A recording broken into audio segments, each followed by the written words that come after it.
할렐루야. 사랑하는 대강의 가족 여러분, 오늘 하루도 하나님의 말씀과 동행하는 삶이 되길 소망합니다. 오늘 함께 나눌 하나님의 말씀은 로마서 14장 1절 말씀입니다.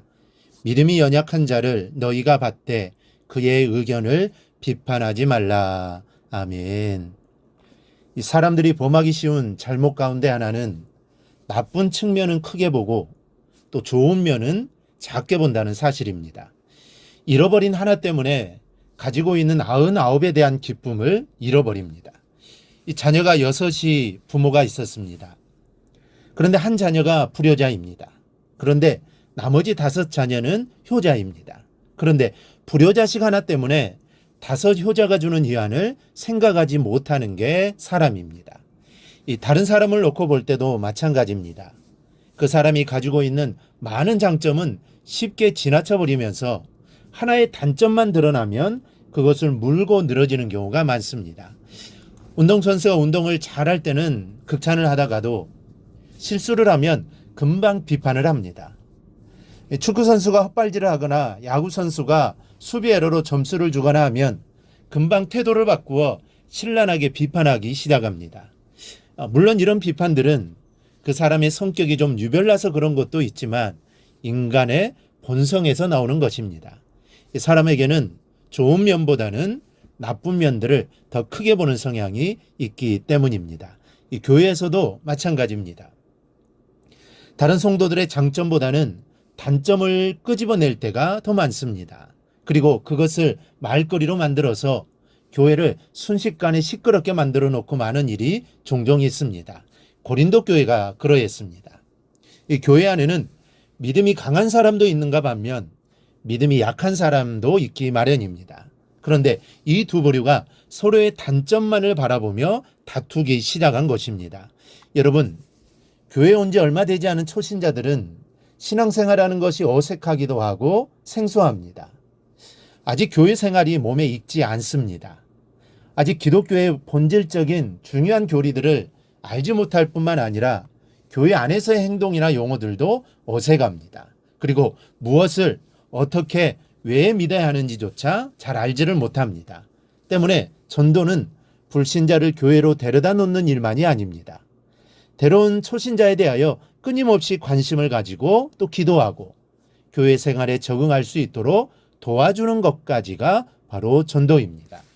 이 초신자 중 교회를 떠나는 대표적인 이유 가운데 하나가 기존 성도들의 무관심과 또 냉정함 때문입니다. 이것은 아주 잘못된 모습입니다.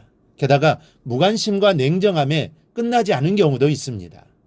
어떤 분들은 새로운 사람들이 교회 안에 들어와서 열심을 내는 꼴을 보지를 못하는 사람들이 있는데 이래서는 교회가 교회될 수 없습니다. 주님의 은혜로 성도된 우리는 먼저 신앙을 갖게 된 우리는 연약한 신자를 세워야 합니다. 그래서 바울은 1절에서 말합니다. 믿음이 연약한 자를 너희가 받되.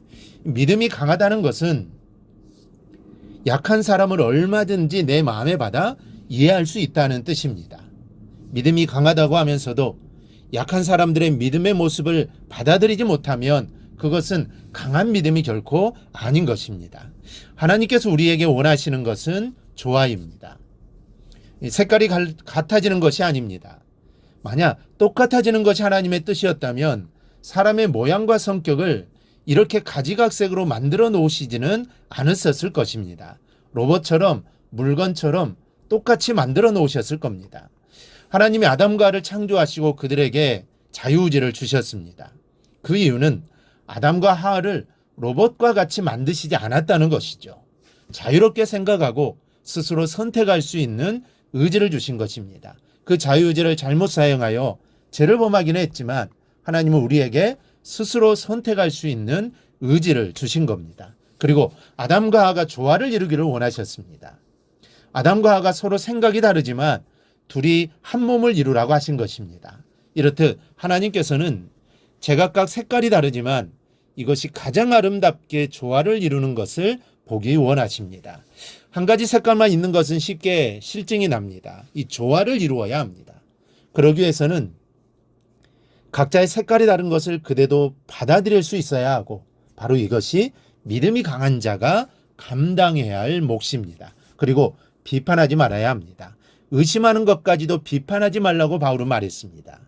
신앙생활 속에서 의심하는 것은 분명 좋은 것은 아니지만 그러나 그것까지도 받아들여 하나님의 은혜를 맛보게 주어야 합니다. 왜냐하면 일단은 마음이 열려야 믿음이 들어갈 수 있기 때문입니다.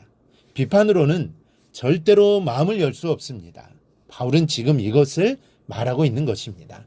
여러분, 바울은 고린도서 8장에서 그리스도께서 위하여 죽으신 형제를 멸망하게 하지 말라라고 했습니다. 예수님은 나를 위해서도 죽으셨지만 다른 사람들을 위해서도 죽으셨습니다. 그러니 우리는 주님의 희생하신 그 희생을 헛되이 해서는 안 됩니다. 그들을 멸망의 길로 가게 해서는 절대로 안 되는 것입니다. 어떻게 하면 멸망치 않게 할 수 있습니까? 믿음이 연약한 자를 믿음이 강한 자가 받아주어야 합니다. 믿음이 약한 자가 복음을 의심할지라도 그 단점을 비판하지 말아야 형제를 멸망으로 내몰지 않을 수 있는 것입니다. 그리고 그들을 생명으로 이끌 수 있게 되는 것이죠. 우리 모두 이 사실을 알고 관심과 이해의 태도로 관용하고 납득시키고 이해시켜 복음 진리의 핵심을 알게 하는 큰 믿음의 성도들이 되시기를 바랍니다. 그리하여 믿지 않는 자를 구원하여 하늘에서 별과 같이 빛나는 믿음의 성도들이 다 되기를 주님의 이름으로 축원합니다. 오늘 묵상한 말씀을 굳게 잡고 삶으로 실천하며 살아내는 대강의 모든 성도들이 되기를 축복합니다.